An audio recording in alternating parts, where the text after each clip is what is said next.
Do trust this finds you all well today, and end of another week. Today marks actually it's the start of week 3 of being in lockdown. It's 2 weeks ago today that we went to level 4. So yeah, it's good to be the halfway mark. So yeah, interesting times ahead. It's certainly going to be a new norm for many of us in this space. One of the questions I was asked yesterday was around our main area of work. So the main things that we work with. So the 2 main areas we work with companies are sales training and team training. And the key areas that we do is that everything that we do is underpinned by mindset, sort of playing off what our little mantra that when you think right, you act right, and you get the right results. And typically we do face-to-face training, online sessions, and coaching. And on our website, if you jump onto it, people say, well, what sorts of things do you do? You'll see over here we do pre-made courses and tailor-made courses. And if you click on the choose a module, we have something we call a pick and choose, and it comes up with all the different areas that we can cover. So people had asked around what we could do, so that just sort of gives you a nice covering off of the sort of areas that we can. And thank you for asking. Really happy to help whoever we can out there at the moment. Like we said yesterday, during lockdown, we're doing whatever we can to help businesses and not looking to charge people, just looking to help them make it through this time and be ready for when we come out of lockdown. One of the things I was asked to cover off yesterday was emotional intelligence, or sometimes what's called your EQ, your emotional quotient, or your emotional intelligence, EI. And just to be really clear on what that is for people. So emotional intelligence has been rated as being more important in terms of success than your intelligence, your IQ, your intelligence quotient. And they talk about an emotional quotient. So your ability to know your own emotions and understand the emotions of those around you. So there's a little definition here taken off the web that emotional intelligence is the ability to understand and manage your own emotions. And those are the people around you. So people with a high degree of emotional intelligence know what they are feeling. That's actually the foundation of emotional intelligence. They know what they're feeling, what their emotions mean, and how their emotions can affect other people. So the key thing here is, how self-aware are you? I often say to people that self-observation, being able to observe what you're feeling, and self-awareness lead to self-improvement. So a little quick question for you. How well do you know you? So on a little scale of 0 to 10, I'm going to invite you, you don't have to share this with anybody, but just going to invite you to actually put a little mark on there. How well do you know yourself? So how well do you feel you know yourself? Good, so pick a score on there. Good. So maybe just a quick show of hands for people. Anybody put down 5 or below? So just a quick show of hands. Any 5 or belows? No. So that 6 to 7 is just a quick show of hands. Anybody in the 6 to 7 range? Couple of hands going up. Good. Anybody in the 8 to 9 range? A lot more hands going up there. So most people seem to be in the 8 to 9 range. Good.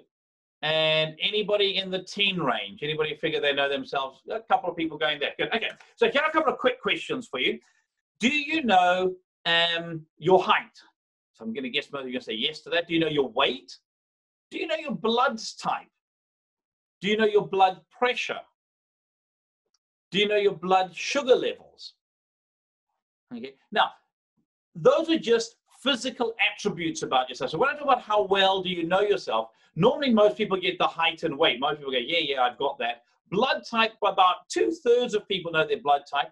Blood pressure, unless you've had medical problems, sort of about 1/4 of people know their blood pressure. And I had asked those 4 questions, and somebody said to me, oh, do you know your blood sugar levels? And I said, well, I'm guessing you're diabetic, because obviously people with diabetes know their blood sugar levels. It's quite incredible how much around our physical attributes we're actually not aware of. And even more so when it comes to the emotional. Many of us think we know ourselves really, really well, but actually when we start to unpack it, there's quite a lot that's hidden underneath the surface. And what emotional intelligence aims to do is to help us to uncover that and to understand how that impacts who we are and how we present and what we do.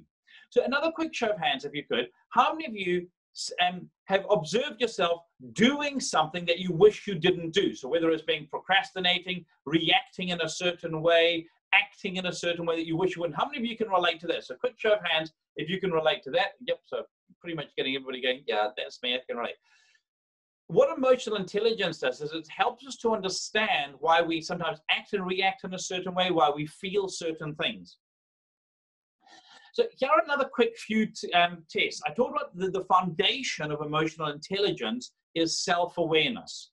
How well do you know you? So here we go. I'm going to get you, please get a pen and paper ready. So please get this done. Do you as a person prefer to tell, ask, or discuss? Do you prefer to tell, ask, or discuss? Now, I'm not going to get you to share that. Just write it down for yourself.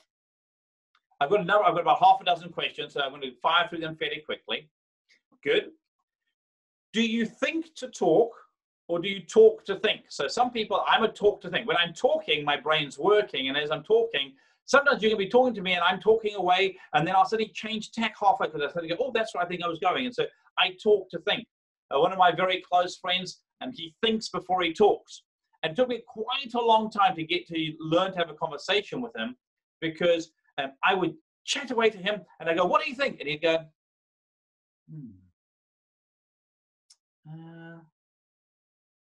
and then he'd say something. And the whole time that he's thinking, I'm sitting there going, just spit it out. Tell me what you're thinking. Okay. But he thinks before he talks. Okay. I talk before I think, or I talk to think, should I say. So I generally am talking while I'm thinking. And thinking while I'm talking. Do you prefer to read, to listen, or to do? Do you prefer to read, listen, or do? So once again, write that down. Good. Okay. So those were the easy ones. Here, so let's take this, let's ratchet it up a little bit. All right. How do you like to learn? So if I had to teach you something, how do you personally like to learn? So some people are visual, some people are audio, some people are audio visual, some people are kinesthetic, some people like to be shown, some people, so all sorts of different ways. How do you personally like to learn? How do you like to receive instructions? So if someone has to tell you to do something, how do you like them to tell you to do something? Good, writing that down. So some of you will be, you just want to be audibly told. Some of you go audible, oh, hang, that goes in this ear and out that ear. Some of you will want to be shown, told and shown at the same time. Some of you like it in writing, all sorts of different ways. Good. How do you best communicate? So how do you best communicate? If you need to get a message across, how do you find you do it? How do you like to be managed? How do you like to be managed? And then lucky last, how do you feel appreciated? So if somebody wanted to tell you or show you, if someone wanted to let you know you've done a good job, how would they do that? All right.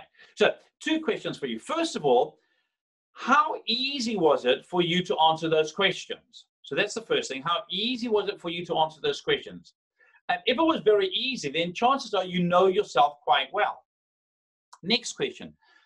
What about the rest of your team, the people that you work with day in, day out? How many of them know those answers about you? So in terms of, if we talk about team congeniality, if we talk about team culture, if we talk about team cohesiveness, the better your team knows how you like to receive instructions, how you like to communicate, how you like to be managed, or how you manage, how you feel appreciated, the easier it is for a team to get along. So an action point for some of you might be to share this when you get out of here. All of this falls into the emotional intelligence, the better we understand ourselves. There's no right or wrong, by the way. There's just somebody else's style. And emotional intelligence is often reflected in your communication style, which is why so many of those have a communication leaning. Picking up on the point I made yesterday, please, really important, before you hold a grudge, hold a conversation. Don't take offense easily. Assume positive intent. And also look at your assumptions of intent when you're doing this. Some of my favorite sayings about emotional intelligence: you cannot stop emotions. Emotions are there. They're a key part of who you are and what you do. And you can't stop them. They're like waves. But you do get to choose which ones you surf, as the saying says. Okay? So there's 4 parts to emotional intelligence. You perceive the emotion. I am feeling angry. I am feeling upset. I am feeling misunderstood. You understand why that might be, okay? Well, the response I got wasn't what I expected. It made me feel like I felt when I was in class so many years ago. It made me feel like this. And then you go, right, how do I manage that emotion? And then how do I use that emotion positively? So that's what emotional intelligence allows us to do. And there's 5 key areas to emotional intelligence. We don't have time in 15 minutes to go through it. I would normally spend 15 minutes on this slide alone. But to help you understand emotional intelligence, okay, the biggest part is, do you understand yourself? Okay, and how do you understand how your emotions drive what you do every day throughout your life? You'll notice that on the pyramid over there, that bottom section is self-awareness. It is not possible to be emotionally intelligent if you're not self-aware.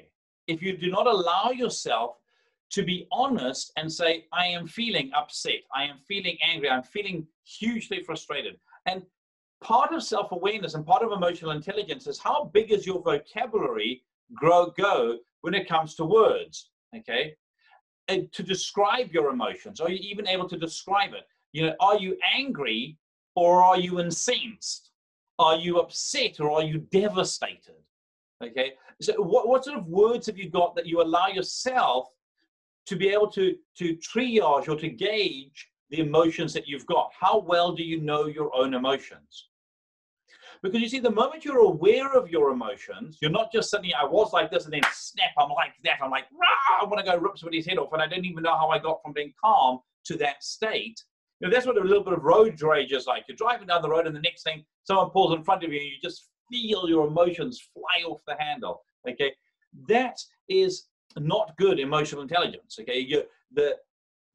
Allowing yourself to go from that state to that state is a good indication that you're not able to do the second stage of emotional intelligence, which is to self-regulate. Remember, self-awareness is being aware you're feeling the emotion. You generally cannot stop the emotion, okay? And with practice and time, you can replace the emotions. So you can go from a situation devastating you to a situation merely upsetting you to a situation just feeling uncomfortable. So with training and with practice, you can move that feeling, but the feeling is a message to your brain. There is nothing right or wrong with feelings. They are merely messages to your brain. The next stage of emotional intelligence, the self-regulation, is what most of us expect to see if somebody is emotionally intelligent. Now, how do you regulate yourself? Is it easy to push your buttons?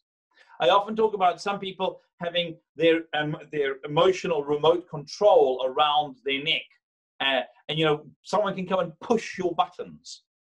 You know, some people, you know, have hidden their remote control fairly well and they don't have too many buttons. Other people walk around with a flashing light on it, which says, push this, you know, and they almost look like they're waiting to be upset. Not good self-regulation.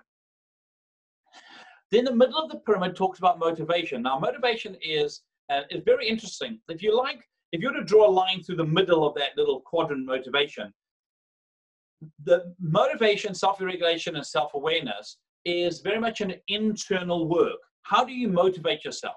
How do you get yourself up and going? How do you, that's internal work. Motivation, I talk about drawing a line through the middle of it. So motivation, empathy, and social skills is the ability to do external work. So how can you look at, how do you motivate other people? How do you see yourself in their shoes? How can you feel what they're feeling? And how do you have the social skills to be able to communicate that with them? So emotional intelligence is the ability to bring together all 5 of these qualities and then be able to use them to help people and to help yourself and to be of value in any given situation. So that's an incredibly quick run through on emotional intelligence. I saw this little thing over here, which I thought would be really good to wrap up with. I talked about emotional intelligence being 2 halves. One half is the internal work and the other half is the external work. So interpersonal, that's yourself. Your emotions, how aware of them are you? How well are you able to manage them, which will then affect your performance? How do you behave? Okay, your performance, your output. Interpersonal, how aware are you of other people's emotions? How well are you able to manage relationships? And then therefore, how well will you be managing people's performance? So that's a nice little summary of those 2. And this applies in many areas. I thought I'd cover this over on the next slide that we do on the next time is different generations. I've had a lot of questions around this, so I thought I'd cover that off next time. I just want to give you a little bit of a teaser that next time we'll have a look at different generations. But for now, that's what we've got time for today. I trust that that's been useful. Remember, we're also going to be looking at research and development, how to think differently, how to get out of the box, and some tools to think creatively. So that's what we're going to be doing in our following session as well. So next week, we'll be looking at generations, and we'll be looking at R&D. As always, please, if you've got any questions, do let me know. More than happy to help people wherever we can. If you do need help, please don't hesitate to reach out, and we'll see what we can do to help in that space. As always, feel free to ask any questions at any time, and drop us an email at mike@thinkrite or jump onto our website. Thanks a lot, everybody. Trust it's been a useful morning for you. Have an absolutely fabulous Easter. Do make sure that you're present at home. Enjoy the time and the reverence that it comes with. And I look forward to catching you up with you on the other side of Easter. Have an absolutely amazing time, and thanks a lot.